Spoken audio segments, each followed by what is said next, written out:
Operations मान लो हम लिख लेते हैं। अभियान, हर साल ऑपरेशंस पर सवाल है, ठीक है। इंटरनेशनल लेवल पे अगर कोई भी ऑपरेशन चल रहा हो, जैसे मान लो ऑपरेशन डिसाइसिव स्टॉर्म, आपसे पूछेगा कि भाई ऑपरेशन डिसाइसिव स्टॉर्म किस पर्पस से चलाया गया है, किसने चलाया है, उसमें कौन से देश शामिल हैं, और ऐसे ही भारत में जो ऑपरेशंस चलाए गए हैं अलग अलग, उनके बारे में भी आपसे पूछ सकता है। तो एक सवाल आपके हाथ में है अगर आपने अभियानों पर काम कर लिया तो। लेकिन कई बार क्या होता है कि एग्जाम में जितने एग्जाम के हिसाब से इंपॉर्टेंट अभियान होते हैं, सब पर पकड़ नहीं होती है और सब पर रीच भी नहीं होती, तो वहां हम लोग अभी इस पे थोड़ा एज लेंगे और लोगों की तुलना में। इसके बाद दूसरा है सूचकांक, यानी इंडेक्सेस, है ना।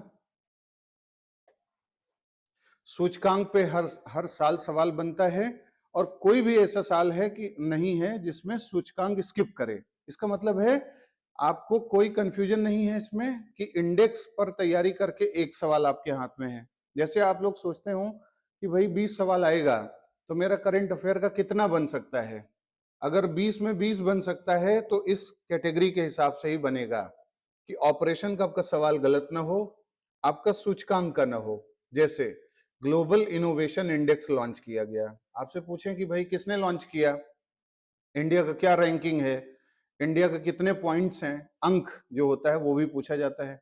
और इसके साथ साथ मेजरमेंट, मतलब हम मेजर कैसे करेंगे कि किसी भी देश में इनोवेशन क्या है।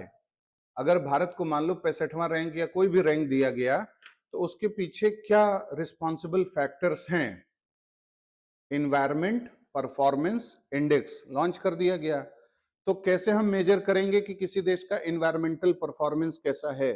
क्या हम पोल्यूशन को मापन का बनाते हैं आधार, या और कौन से आधार बनाते। तो जो रिलीजिंग बॉडी होती है ना, जो सूचकांक को लॉन्च करती है, वही बता देती है कि ये पैरामीटर्स हैं जिसके आधार पर मेजरमेंट किया जाता है। और बहुत से लोग इन चीजों को स्किप कर देते हैं, इसी के चलते उनका सवाल नहीं बन पाता है। जैसे ग्लोबल हंगर इंडेक्स पे सवाल पूछा गया कि कौन से ऐसे तरीके हैं, मतलब मेजरमेंट हैं जिसके आधार पर पता चलेगा कि हंगर है। अगर हम आपसे कहें ग्लोबल ह्यूमन कैपिटल इंडेक्स, मानव पूंजी जो है लॉन्च किया गया ह्यूमन कैपिटल, तो ह्यूमन कैपिटल को हम किस रूप में डिफाइन करते हैं, वो मेजरमेंट का तरीका आपको पता होना चाहिए। अभी जो सबसे लेटेस्ट कुछ सूचकांक आए हैं वो मैगजीन्स में पब्लिश भी नहीं हुए हैं, वो सब अपने पास हैं, वो मैं क्लास में आपको सब करा दूंगा, ठीक है। तो आप पहले से ही और मैगजीन वालों की तुलना में आज तक चैनल बन करके, जैसे होता है ना सबसे तेज, उस कैटेगरी में जा सकते हैं। अगला है ज्वाइंट एक्सरसाइजेस, ज्वाइंट एक्सरसाइजेस। पहले वो एरिया सेट कर लो जो सवाल आपको हर हाल में देता ही देता है। संयुक्त अभ्यास, ठीक है। अब कई ऐसे संयुक्त अभ्यास हैं जो आप लोगों ने रटा होगा, पढ़ा होगा, लेकिन जो आपने पढ़ लिया जरूरी नहीं है कि वही यूपीपीसीएस पूछे। तो इसके लिए सबसे जरूरी चीज ये जानना हो जाता है, पहली बार किस देश के साथ, जैसे कहते हैं ना फर्स्ट एवर एक्सरसाइज अगर इंडिया ने लॉन्च किया, मेडन एक्सरसाइज, इजिप्ट के साथ अगर ऑपरेशन साइक्लोन जो है, एक्सरसाइज साइक्लोन किया गया, तो आपसे इजिप्ट पे पूछ देगा। या आजकल हम क्या कर रहे हैं, खाड़ी देशों के साथ, जो जो खाड़ी देशों के साथ पहले हमारे एक्सरसाइजेस नहीं होते थे, अब उन सब के साथ हमने पहली बार एक्सरसाइज किया। मतलब 2025 में पहली बार 4-5 देशों के साथ एक्सरसाइज हुआ है, तो वो सबसे ज्यादा इंपॉर्टेंट हो जाता है। अगर कोई पूछे कि क्या एक्सरसाइज का जो पर्पज है उस पर सवाल पूछा जाता है, बिल्कुल नहीं। यूपीपीसीएस कभी नहीं पूछता कि इस एक्सरसाइज का उद्देश्य क्या है। ये मेंस में आप यूज कर सकते हैं कि दो देशों के बीच में अभ्यास जो हुआ है उसका पर्पज है, जैसे काउंटर टेररिज्म कोऑपरेशन हो गया, या कैपेसिटी बिल्डिंग हो गई, या डिजास्टर मैनेजमेंट और HADR यानी humanitarian assistance and disaster relief हो गया। इस तरीके की चीजों में कैपेसिटी डेवलप करने के लिए ज्वाइंट एक्सरसाइजेज होती हैं। जैसे लोग जानते हैं कि धर्म गार्जियन भारत और जापान के बीच में होता है, लेकिन मान लो वीर गार्जियन भी लॉन्च कर दिया गया है। क्या आपको जानकारी है वीर गार्जियन मतलब एयरफोर्स के लेवल पे होता है कि नेवी के लेवल पे होता है या आर्मी के लेवल पे होता है, ये भी सवाल बनता है। अगर दोनों के बीच में अग्नि वॉरियर भी लॉन्च कर दिया गया है तो सबसे लेटेस्ट भी आपको जानना होगा। तो हर पूरी रीच आपको इस तरीके से ले जानी होती है, तब जाकर के आपका काम बनेगा। यूएस ने अगर हाल में कोई एक्सरसाइज कर दी, जैसे अंडमान निकोबार में पोर्ट ब्लेयर में एक एक्सरसाइज किया गया, वो बहुत ज्यादा चर्चित था और वो पूछा भी गया यूपीपीसीएस में। ऐसे सबकी पूरी एक लिस्ट बना करके आपको रिवाइज करना होगा, कनेक्टिविटी करनी होगी। अभी मैं बताऊंगा कि याद कैसे होगा। जैसे मान लो धर्म गार्जियन है, तो जापान, मैंने आपको एक दिन बताया था कि जब भारत जो है बैलेंस ऑफ पेमेंट क्राइसिस में फंसा था सबसे बुरी तरीके से, कब? 90 में। उस समय हमारे अभिभावक के रूप में उसने मदद किया था कि नहीं? कौन था हमारा अभिभावक? एक तरीके से जापान। जापान ने सबसे तगड़ा मदद किया था भारत को निकालने के लिए। बाकी तो छोड़ दीजिए, आप जापान को जो है धर्म के आधार पर, बुद्धिज्म के नाम पर कनेक्ट करके भी याद कर सकते हैं, क्योंकि धर्म का वहां बहुत बड़ा रोल है। तो इस तरीके से चीजें कैसे याद होंगी, जैसे सूर्य किरण है मान लो, ये सब तो इजी है, ये सबको रटा हुआ है, लेकिन और चीजें कैसे रटी जाएंगी उसका तरीका मैं बताऊंगा, ठीक है। तीसरी चीज देखते हैं। तीसरी सबसे इंपॉर्टेंट चीज है नेशनल इनिशिएटिव्स।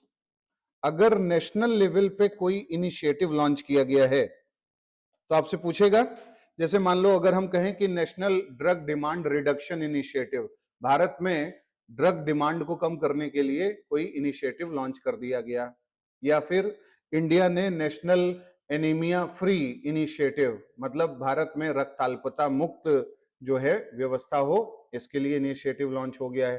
तो हेल्थ के सेक्टर में, साइंस के सेक्टर में, किसी भी सेक्टर में अगर राष्ट्रीय स्तर पर कोई पहल लॉन्च की गई हो तो वो आपसे सवाल पूछेगा। लाइकवाइज इंटरनेशनल या ग्लोबल इनिशिएटिव्स, ग्लोबल इनिशिएटिव्स, वैश्विक स्तर पर कोई बहुत महत्वपूर्ण इनिशिएटिव लॉन्च किया गया हो, जैसे हम कहें equator initiative, blue carbon initiative, sustainable transportation initiative, है ना, देयर आर सेवरल इनिशिएटिव, जैसे मैंग्रोव फॉर फ्यूचर इनिशिएटिव। जो सबसे नया होगा और जो डीप इंपैक्ट क्रिएट करने वाला होगा उसे पढ़ना है। आप लोगों को यह भी एक चीज समझनी जरूरी है कि क्या सब इनिशिएटिव हमें रटना होगा? ऐसा नहीं है। जो व्यवस्था में आमूलचूल परिवर्तन करने वाला हो, जो व्यवस्था को डीपली इंपैक्ट कर रहा हो, वो हमें पढ़ना है। जैसे हम कहें डीप ओशन मिशन, आप इग्नोर कर सकते हैं डीप ओशन मिशन को, क्योंकि पूरा जो महासागर से हमें लाभ मिलना है उस पे सबसे ज्यादा इंपैक्टफुल ये मिशन है, जिसको आप मत्स्यान 600 भी बोलते हैं, 6000 भी बोलते हैं। तो कहने का मतलब है कि कोई भी ऐसा करंट अफेयर जो सुपरफिशियल इंपॉर्टेंस का न हो बल्कि व्यवस्था में डीप इंपैक्ट क्रिएट करता हो। अगर मान लो हमने कहा, ध्यान से सुनना, कि जो प्रायोरिटी सेक्टर लेंडिंग होती है, सुना है आपने? इकोनॉमी पढ़ी है? प्रायोरिटी सेक्टर लेंडिंग जो होती है, इसको, इसका जो मानक है उसको रिवाइज कर दिया है आरबीआई ने।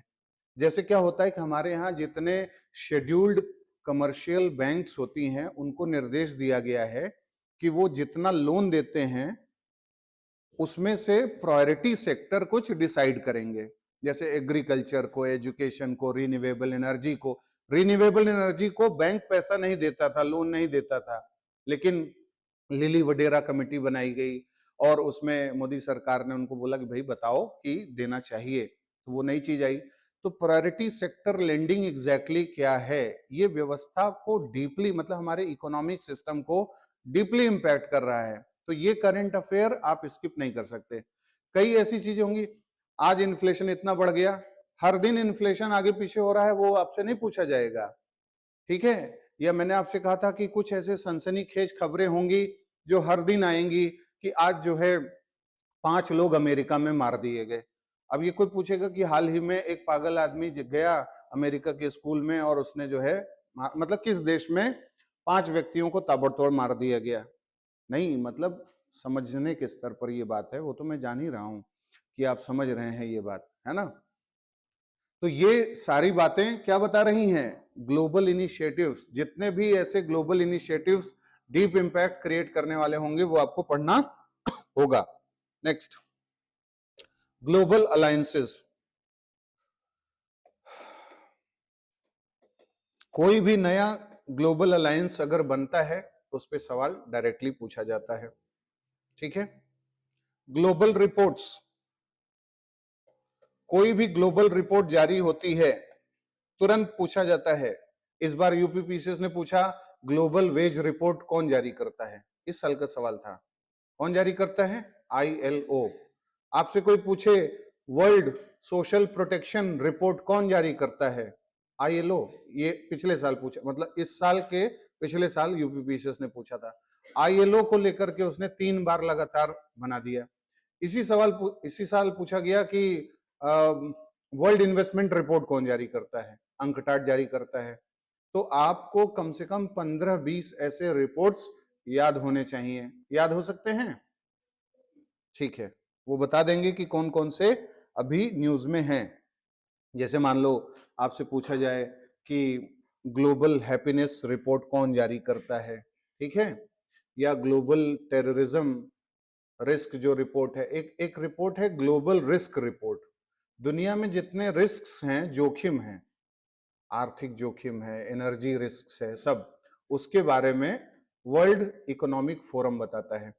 वर्ल्ड इकोनॉमिक फोरम के रिपोर्ट्स ज्यादा पूछे जाते हैं। वर्ल्ड इकोनॉमिक फोरम, ठीक है, वो हम लोग अभी देखेंगे। तो देखो कहां कितना मिल गया, 1 2 3 4 5 6 सवाल यही आपका मिल गया जो करंट अफेयर में आना ही आना है। और ऐसे ही अगर आपने 30 एक एरिया, 35 एरिया, 40 एरिया डिसाइड कर लिया कि जो आता ही आता है, तो आपको कोई कंफ्यूजन फिर नहीं रह जाएगा। जैसे लोग कहते हैं ना करंट अफेयर में क्या पढ़ें, एक सिरे से उठाओ और सीधे पढ़ना शुरू करो। अगली चीज क्या है? National policy. पेपर उठा के देखो, अगर कोई भी नेशनल पॉलिसी आई है, तो आईएएस हो या पीसीएस हो, 2025 में अगर नई नेशनल लेवल की पॉलिसी ना भाई, तो आपसे पूछा जाएगा इस साल कौन सी पॉलिसी लॉन्च की गई? नेशनल कोऑपरेटिव सोसाइटीज पॉलिसी, मतलब कोऑपरेटिव राष्ट्रीय सहकारिता नीति 2025 लॉन्च कर दी गई है कि नहीं? आपसे पूछेगा कोऑपरेटिव सोसाइटीज के बारे में, या इस नीति में क्या कहा गया है। नेशनल जियोथर्मल पॉलिसी, पहली बार इंडिया में नेशनल जियोथर्मल पॉलिसी 2025 लॉन्च कर दी गई है, की गई। तो ऐसे ही 5-6 जो अभी नेशनल पॉलिसीज लॉन्च की गई हैं वो क्लास में मैं बताने वाला हूं आगे आपको। और इसके साथ साथ स्कीम और प्रोग्राम्स, हर साल यूपीपीसीएस का पेपर उठा के देखिए, स्कीम और प्रोग्राम पर सवाल हैं। मिशन शक्ति हो, अभी पूछा आपसे स्वावलंबिनी के बारे में, स्वावलंबन क्या है, स्वाभिमान क्या है, हुनर क्या है, हिमायत क्या है, उस्ताद क्या है, ठीक है। और हाल के समय में और जितनी भी चीजें, मतलब आप उसको क्लासिफाई करेंगे। अगर आपको इंटरेस्ट के साथ पढ़ना है ना, कि ये बोझ ना लगे, तो आप ऐसे बनाओ कि महिलाओं के लिए कौन से 4-5, क्योंकि उसमें फिर 20-25 नहीं होगा। हाल के समय में 1-1.5 साल में आपको ज्यादा से ज्यादा 5-6-7 महिलाओं के बारे में जो सबसे महत्वपूर्ण स्कीम्स लॉन्च की गई हैं वो पता चल जाएगा। दिव्यांगों के बारे में आपने अलग से क्लासिफाई कर लिया, सीनियर सिटीजन्स के लिए अलग कर लिया, एससी एसटी के वेलफेयर के लिए जो स्कीम्स आई हैं वो अलग कर लिया, आदिवासी और जो फॉरेस्ट ड्वेलर्स हैं उनके लिए अलग कर लिया। तो ये क्लासिफिकेशन जो है ये करंट अफेयर को और ज्यादा रोचक बना देता है। तो जितनी ऐसी स्कीम्स हैं, जैसे लक्ष्य स्कीम है, क्या है लक्ष्य स्कीम बता सकते हैं? लक्ष्य का क्या पर्पज है? ठीक है, बताओ भाई, कुछ है? राष्ट्रीय गोकुल मिशन पूछा गया है कि नहीं? अब कोई डायरेक्टली पूछे इसका मेन ऑब्जेक्टिव बताओ, अब आपके दिमाग में होता है जैसे राष्ट्रीय गोकुल मिशन पढ़ा, तो आपने जो 6-7 उसके फीचर्स है ना, वो ओवरऑल एक साथ आपके दिमाग में घूमते हैं। और मान लो उसने पूछा एग्जैक्टली क्या उद्देश्य है। मान लो आपने कहा कि इंडिजिनस, इसमें सबसे मूल शब्द क्या है?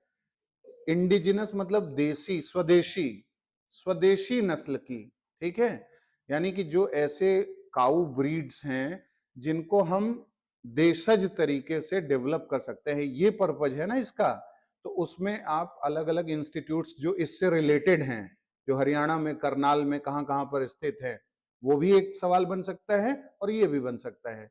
एक और चीज देखो, कल मेरे पास एक स्क्रीनशॉट आया एक स्टूडेंट का, और वो स्क्रीनशॉट था 2022 या 23 का यूपीएससी का, और उसमें लिखा हुआ था, ओरिजिनल क्वेश्चन था कि इंटरनेशनल जो नॉर्थ साउथ ट्रेड कॉरिडोर है, पेपर उठा के देख लेना आप, आइए इसका, वो उसका मेन उद्देश्य क्या है, वो किसको किससे जोड़ेगा, बस इतना ही सवाल है।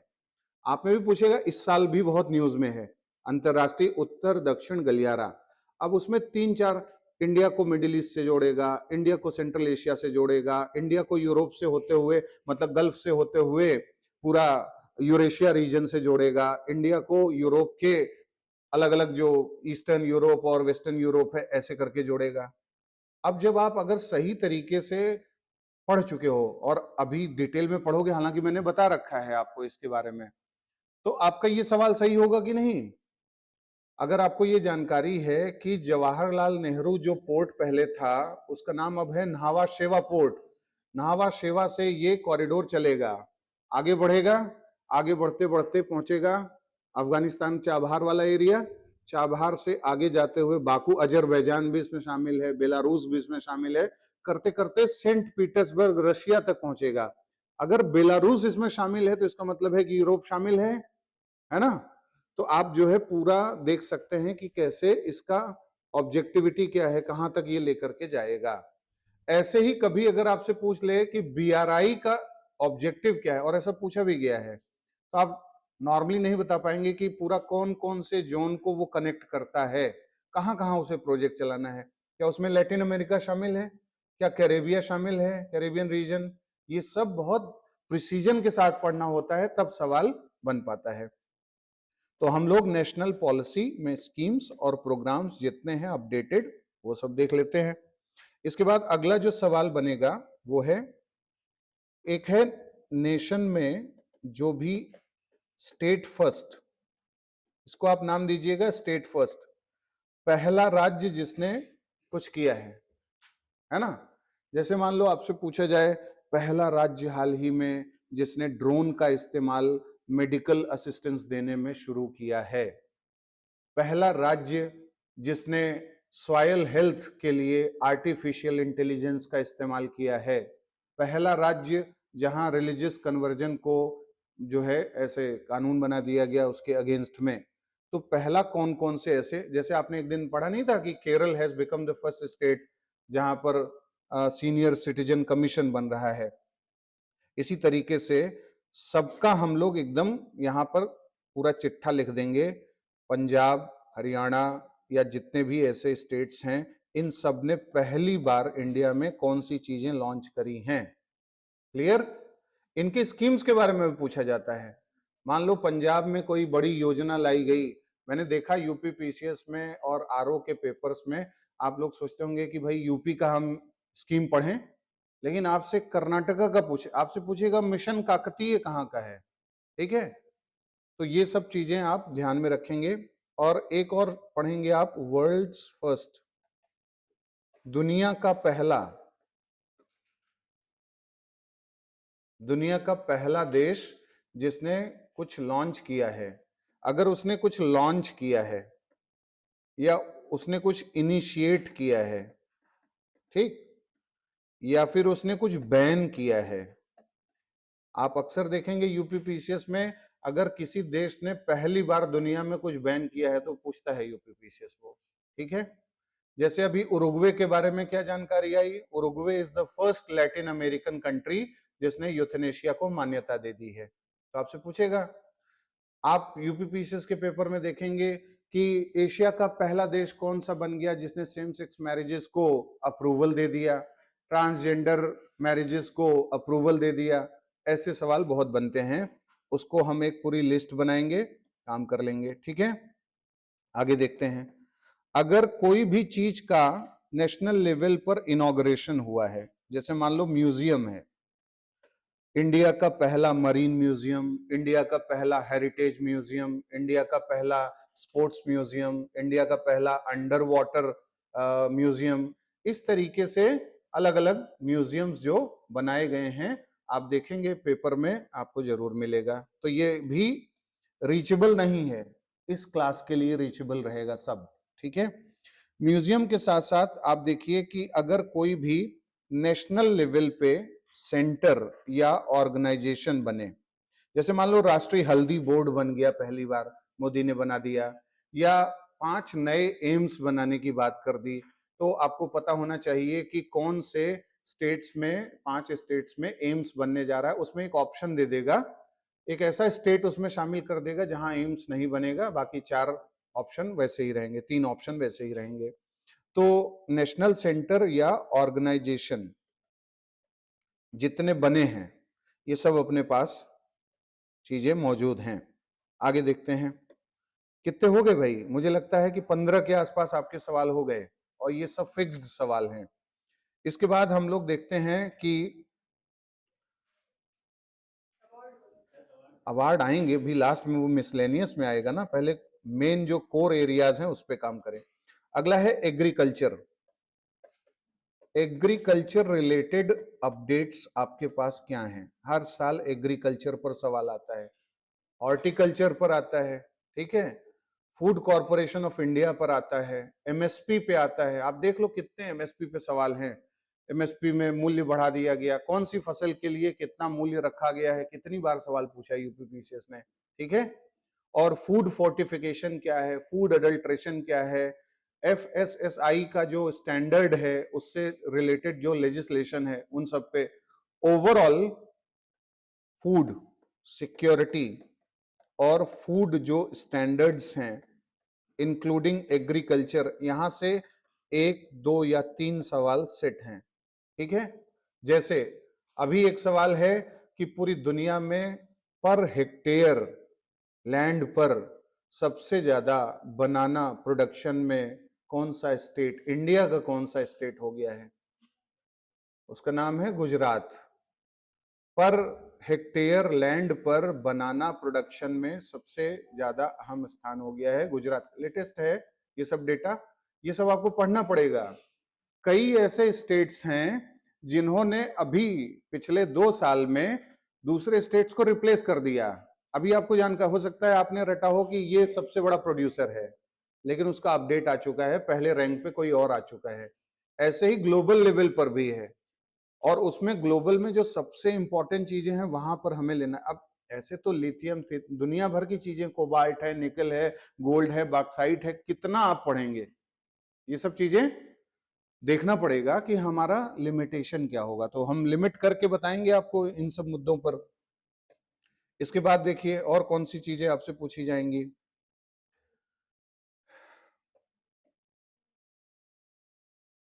स्टेट की पॉलिसी, स्पेशली यूपी, यूपी ने कुछ भी नया निर्णय लिया है उससे रिलेटेड आपको 3-4 सवाल, 5 सवाल तक रहेंगे ही रहेंगे करंट अफेयर्स में। करंट अफेयर में ये भी तो शामिल है, इसको अलग मत देखिएगा। ओवरऑल पूरे करंट अफेयर के सवाल में यूपी का करंट अफेयर भी शामिल है। इसमें आप देखिए, जैसे मनरेगा है, अब नाम बदल गया। मनरेगा में सुनिए पहले, मनरेगा में क्या है, सबसे ज्यादा किस स्टेट में मजदूरी दी जाती है, यूपी में कितनी दी जाती है, यूपी में रिवाइज किया गया है अगर तो कितना किया गया है। एक है ये वाले मजदूर और एक है एग्रीकल्चरल वेज यानी कृषि मजदूर। तो एग्रीकल्चरल वेज रेट यूपी का क्या है, ठीक है। जैसे एक और चीज है कि पुलिस और पब्लिक रेशियो, यूनाइटेड नेशंस का जो डेटा है, मतलब एवरेज है कि इतने 1 लाख जो है पॉपुलेशन पर कितनी पुलिस होनी चाहिए, तो यूपी में कितनी है। और अभी यूपी सरकार ने क्या तय किया है लेटेस्ट, कि हम 1 लाख की आबादी पर इतना पुलिस रखेंगे। ये आपको मेंस में भी यूज होगा और पीटी में भी आपसे पूछ दिया जाएगा, ठीक है। तो उत्तर प्रदेश सरकार ने कौन कौन से नए सब मिशंस या स्कीम सब लॉन्च किए हैं, यक्ष ऐप आज मैंने आपको बताया था सुबह ही, इस तरीके की चीजों को कवर करेंगे, है ना।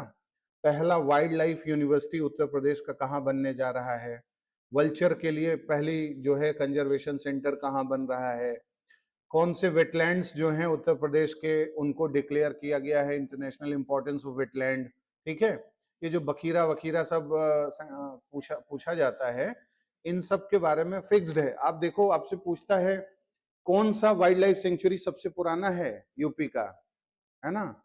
तो इसका पहले हमें एक ब्लूप्रिंट निकालना पड़ेगा कि अगर वाइल्ड लाइफ सेंचुरी यूपी का पढ़ना है तो उसमें क्या क्या सवाल बनेगा, क्योंकि इंफॉर्मेशन उसमें ढेर सारे हैं, ठीक है।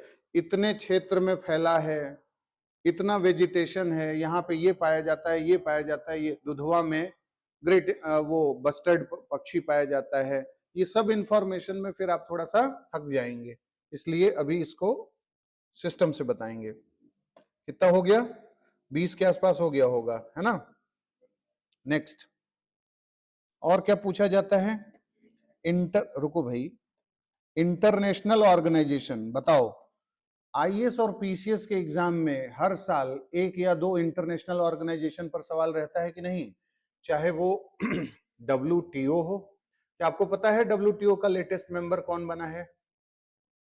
क्या आपको पता है कि आईसीसी इंटरनेशनल क्रिमिनल कोर्ट का नवीनतम सदस्य 2025 में कौन बना है? ये सब जवाब अभी बहुत जरूरी हैं। एडीबी एशियन डेवलपमेंट बैंक का लेटेस्ट मेंबर कौन बना है? इजराइल।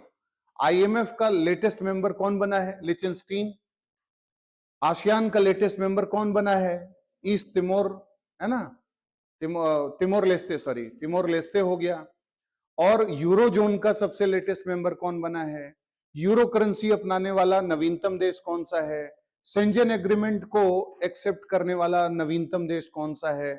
एक हो गया देश के स्तर पर, है ना। तो कोलंबो सिक्योरिटी कॉन्क्लेव का नवीनतम सदस्य कौन है बताइए? सेशल्स है।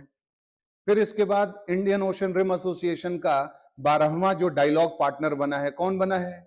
ईयू बना है, यूरोपियन यूनियन। ये सब सवाल में से अगर आपको सवाल ना आए तो आप कहिए कौन से ऑब्जर्वर मेंबर बने? एनडीबी का लेटेस्ट मेंबर कौन बना है बताइए? न्यू डेवलपमेंट बैंक, जो कि ब्रिक्स का बैंक है, पहले इसे ब्रिक्स बैंक कहा जाता था, अब इसका नाम एनडीबी है। इसमें 2 नए मेंबर बन चुके हैं, उनका क्या नाम है?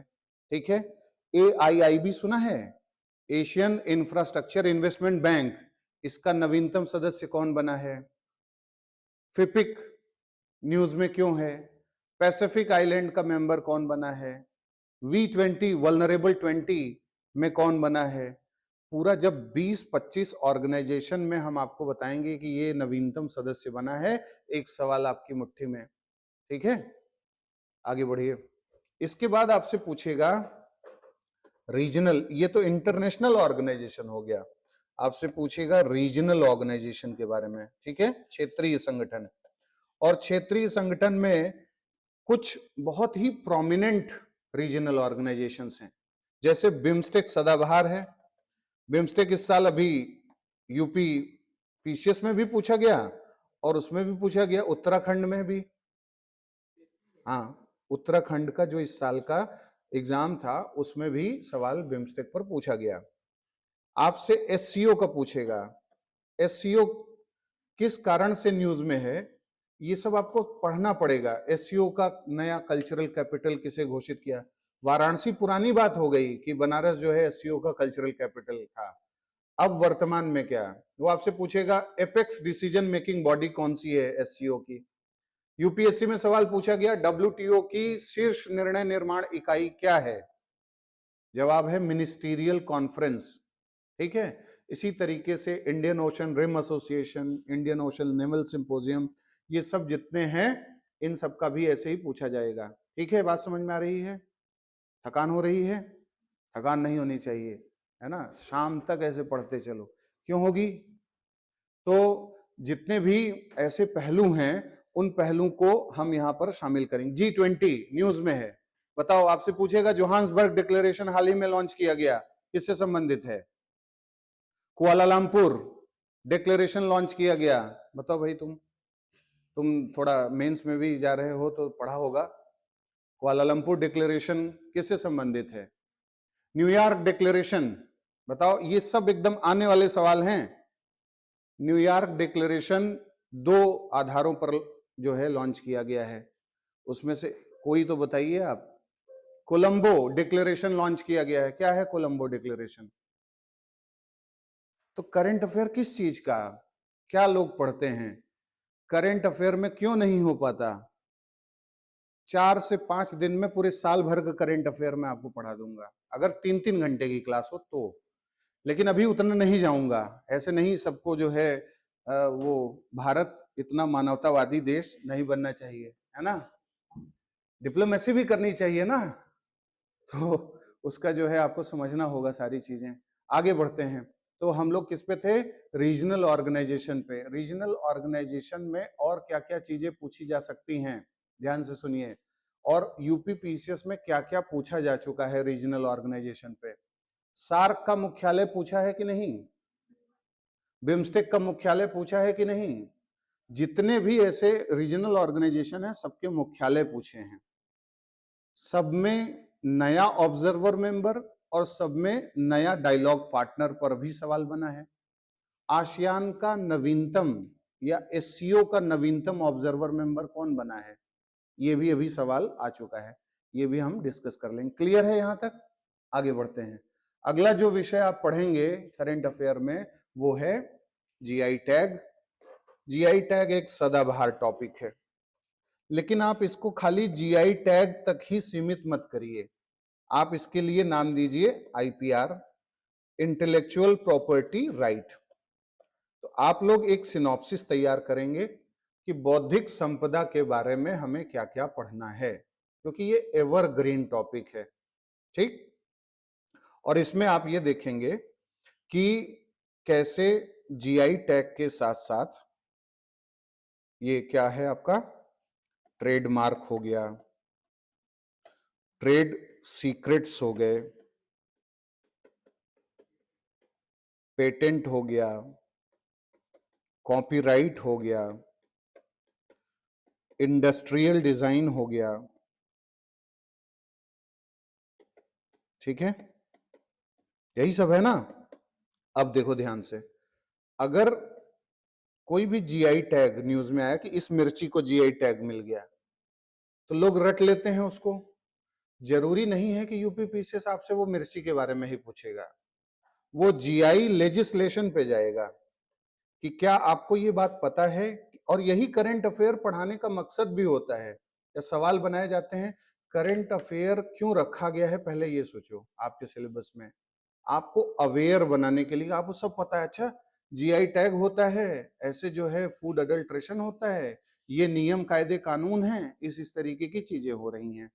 तो वो स्ट्रेट फॉरवर्ड न जा करके आपसे पूछेगा कि 1999 में जो कानून बना है इस पर भारत की संसद में, उसमें क्या कहा गया है कि अगर किसी को जीआई टैग का राइट दिया गया है और मान लो उसकी उस समुदाय में जो व्यक्ति हैं उनकी मौत हो जाए, तो क्या मौत के बाद भी जीआई ट्रांसफर होगा राइट्स? अलग अलग जो राइट्स हैं उनका रिन्यूअल कब होता है, ये सब इंफॉर्मेशन है।